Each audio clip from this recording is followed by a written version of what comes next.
Every person has a treasured item from their childhood. Mine happens to be a stuffed fox. Todd.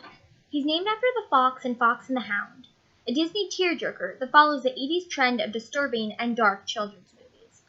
As insignificant as he may seem, this little guy has a lot of history behind him. This is Janet Humphrey Johnston. She grew up in Plum Borough in a little house on Crestview Drive. Her mother worked at a clinic and her father worked at Allegheny County Community College. Since her family was constantly busy, Janet had to rely on her imagination to pass boring summer days. She dressed up in elaborate costumes and reenacted her favorite books. Green Gables came alive in her living room, and the world around her became the endless prairies inhabited by Laura Ingalls. Another source of entertainment was her cat, Mittens. Mittens endured years of costumes and spent countless hours in baby carriages. Mittens had such a strong impact on her life that Janet once adopted a cat for the sole reason that it closely resembled Mittens. Janet saw the world through a creative and imaginative way. Her childhood innocence allowed her to transform into any character and to experience the world from inside her house. Janet's family rarely went on vacation and never camped. They were indoor people. She didn't grow up around the great outdoors, but unknown to her, that soon would change. 20 miles away from Janet in Sarver, PA, Gregory Lawrence Johnston was living the opposite life. Greg grew up with 3 brothers, a sister, and a dog named Butts. Greg was constantly involved in sports and was always active. He spent his childhood in the local woods and fields. As a kid, he swam for the local swim team at Freeport Pool. When Greg was in high school, he was in the marching band, swam, dove, sailed at pool ball, and starred in musicals. Yes, that's him in the coconut bra. As he got older, Greg started to rock climb competitively, play beach volleyball, and biked across the area. His family went camping every year and spent plenty of time outdoors. He found all of his fun in nature, no imagination required. Janet eventually went to University of Pittsburgh downtown. Greg went to Grove City. She went because she wasn't sure of her major. He went because, with 5 kids in the family, they needed the cheapest they could find. Flash forward a few years to the mid-90s to a little bar down in Pittsburgh. It's a classic story. Guy is ditched by friends, sees a pretty girl, buys her a drink, and boom, he asks her out on a first date. The first clash of their different backgrounds came on their first date.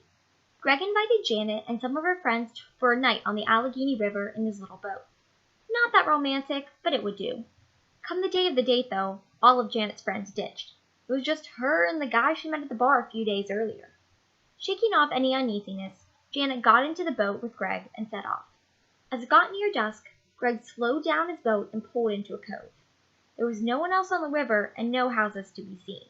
Janet was freaked out. In her head, she began to plan an escape to the riverbank if Greg tried to kill her. Luckily, nothing occurred and all Greg wanted to do was talk. They both had so much fun in the end that they decided to go on a second date. As a couple, Greg and Janet took many outdoor adventures together. They went rock climbing, hiking, and camping. They combined their interests to have a unique and fun time. In 1997, they decided that they suited each other, and they got married in July. For their honeymoon, they went to Ireland. In 1999, and again in 2002, they welcomed Lindsay and Anna Johnston into the world.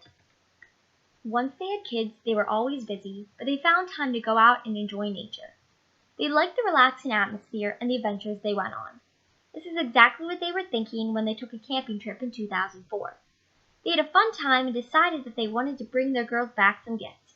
In comes Todd. I got Todd and instantly fell in love with him, from his classic whiskers to his fluffy tail. He became my favorite stuffed animal, and I took him everywhere.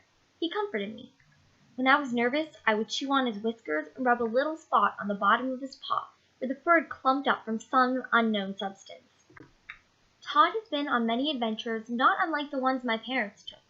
He's seen Yellowstone, Disney World, a few Caribbean islands, Williamsburg, and many campgrounds in PA. He guided me through my childhood and opened my eyes to the possibilities of the world. Greg's fishing boat was sold and sits in a little dock up near Kittanning. Janet's cats are long gone.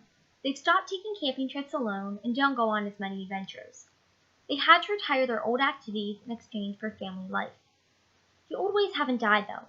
All of their history and passions lie in this stuffed box. It is a culmination of their imagination, exploration, love of nature, creativity, and above all, love.